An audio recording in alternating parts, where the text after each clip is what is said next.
Fala, gente, bom dia, boa tarde, boa noite. Estamos aqui para fazer análise aí de uma questão, né, da prova V do ano 2023 da FUVEST. E aqui a gente já observa, né, uma questão aí que foi utilizado o conceito de interseccionalidade da defensora de direitos civis norte-americana, né, Kimberly Crenshaw, né? Então vamos lá, vamos fazer a leitura do tópico, né, selecionado aí do texto e das questões também de alguns dados estatísticos que foram relacionados aí. Vamos lá. A associação de sistemas múltiplos de subordinação tem sido descrita de vários modos: discriminação composta, cargas múltiplas ou como dupla ou tripla discriminação. A interseccionalidade é uma conceituação do problema que busca capturar as consequências estruturais e dinâmicas da interação entre dois ou mais eixos da subordinação. Ela trata especificamente da forma pela qual o racismo, patriarcalismo, a opressão de classe e outros sistemas discriminatórios criam desigualdades básicas que estruturam as posições relativas de mulheres, raças, etnias, classes e outras, não é? Então aqui, né, esse trecho aí que foi retirado do documento para o encontro de especialistas em aspectos discriminatórios racial relativos ao gênero. Então aqui a gente já tem o próprio termo, né, o conceito de interseccionalidade, mesmo que você não saiba, você fazendo uma análise da própria palavra, é quando você tem, né, uma interseção entre duas características, né? Quando a gente pega o conjunto, o termo interseção lá na matemática, né? Quando itens, né, estão aí selecionados em mais de um conjunto, por exemplo. Então, a gente trazendo isso para as humanidades, né, para análise aí das ciências sociais, a gente consegue pensar que nesse caso ela já está falando ali, né? É quando você tem uma situação de desigualdade que ela é acrescida, né, de mais de uma identidade social, né? Então, desigualdades relativas ao gênero, à raça, à etnia, à classe social, dentre outras que podem ser listadas. Beleza? Aqui então a gente traz dados aí, logo em seguida, né, a FUVEST traz dados sobre a inserção da população negra no mercado de trabalho. Então a gente vê ali o primeiro tópico, né, trabalho desprotegidos. Então a gente vê que as pessoas negras elas estão numa situação de maior vulnerabilidade, sendo homens ou mulheres. Só que quando a gente vê em relação às mulheres,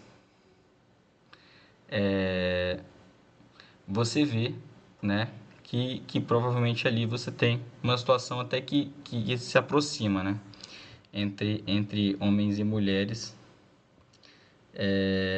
no cenário de trabalho. Ocupados em cargos de direção, aí você já vê uma diferença, né? Então aqui você já começa a ver uma diferença maior, né? Entre mulheres e homens negros, né? Então você vê uma inserção aí menor das mulheres negras em relação aos homens negros e em relação a pessoas não negras, você já vê que existe um percentual maior, né, de ocupação de cargos de direção. O rendimento médio, né, ele fica bem mais nítido aí, né, entre homens, né,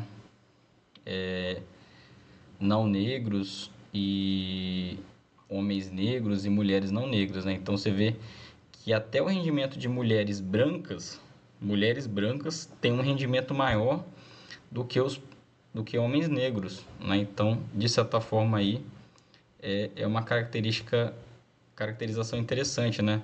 Que não entraria, a gente pode dizer aqui que até a desigualdade racial ela é mais determinante para explicar as diferenças entre salário do que a desigualdade de gênero, né? Então é isso que a gente consegue observar, já que uma mulher branca consegue ter um rendimento médio aí maior do que de um homem negro, né? E tendo aí no topo aí da escala classista, né, vamos dizer assim, o homem branco, né, com rendimento aí de R$ 3.471. E a taxa de subutilização da força de trabalho. Mulheres negras, 40%, né, então você acaba tendo um maior percentual. Então, se a gente observa esses dados, né, a gente vai ver aqui que,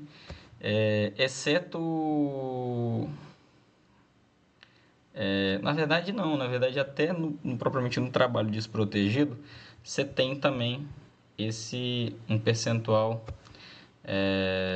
não, no caso você acaba tendo, né, um percentual maior de homens negros, né? Mas em todos os outros itens, né, você vê uma desvalorização das mulheres negras, né? Então que acaba entrando nesse conceito de interseccionalidade. E a gente vai para a análise, né, da questão e também para os tópicos finais.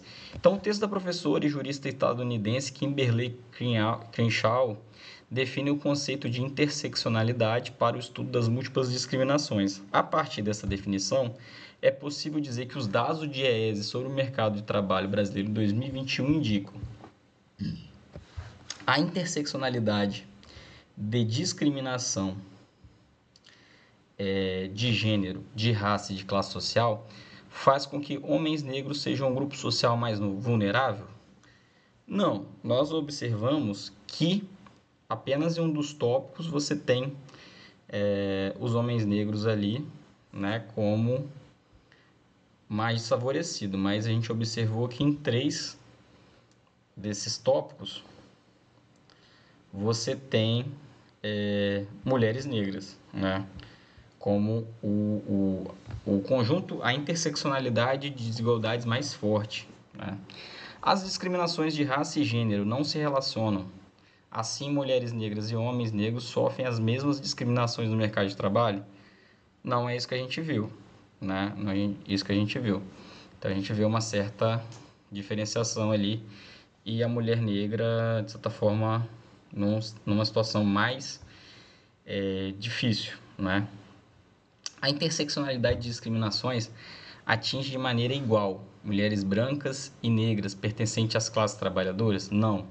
Nós vemos, inclusive, que tem situações onde a mulher branca ela fica acima, né, com rendimento superior ao do homem negro, né? Então, você tem ali o elemento marcador de maior desigualdade acaba ainda sendo não a questão de gênero, mas a questão racial. Isso é importante. A letra D. A interseccionalidade de discriminações de gênero e raça explica o fato de as mulheres negras ocuparem as posições menos valorizadas e mais mal pagas no mercado de trabalho. Correto, né? Então, essa vai ser a opção correta, porque de fato você tem o conceito de interseccionalidade usado de uma forma correta, mostrando que quando você integra, né, as igualdades de gênero e de raça, você acaba tendo um marcador, né, e de maior desvalorização, né, no mercado de trabalho aí, perante a outras questões. E por último, na letra E, por que a letra E está errada? As situações de gênero e de raça não têm impacto no mercado de trabalho. Trabalhadores e trabalhadoras são discriminados igualmente em virtude da desigualdade social, né? Então, a gente viu ali que, sim, você tem, né, desigualdade de gênero e de raça, mas que elas têm impacto sim no mercado de trabalho, né? Então a gente não pode dizer que essa opção está errada, né? Porque você tem sim impactos, tanto para, se você vê no caso da mulher branca, ela é menor impactada, mas existe essa diferenciação em relação ao homem branco. E você tem também essa situação em relação ao homem negro, né? E numa situação de maior desigualdade ainda, a mulher negra. Então, isso é muito interessante, né? Porque os próprios estudos feministas, né, eles trazem aí essa questão do último ciclo feminista, né, que seria o feminismo negro, né? Então, você teve lá no início do século XX a luta aí pela igualdade política, né? E depois nos anos 70, 80, a inserção da mulher no mercado de trabalho, mas essa mulher que foi inserida no mercado de trabalho era a mulher branca, né? E no século XXI você começa a ter aí várias intelectuais trazendo essa questão do feminismo negro. Beleza? Então, é mais uma questão respondida, né, da FUVEST, um dos vestibulares aí mais importantes do Brasil, que está fora aí do circuito do Enem, mas que traz uma questão muito interessante aí dos componentes das ciências sociais, de humanidades, para a gente também relacionar com esse conceito, né, de interseccionalidade da Kimberley. Beleza? Espero que tenha ajudado vocês, galera. Então, quem tiver interesse, né, nesses conteúdos aí, se inscreva no nosso canal, professor Albeni Júnior, acompanhe, dê o like, compartilhe com seus amigos também, beleza? Um abraço e até a próxima. Valeu!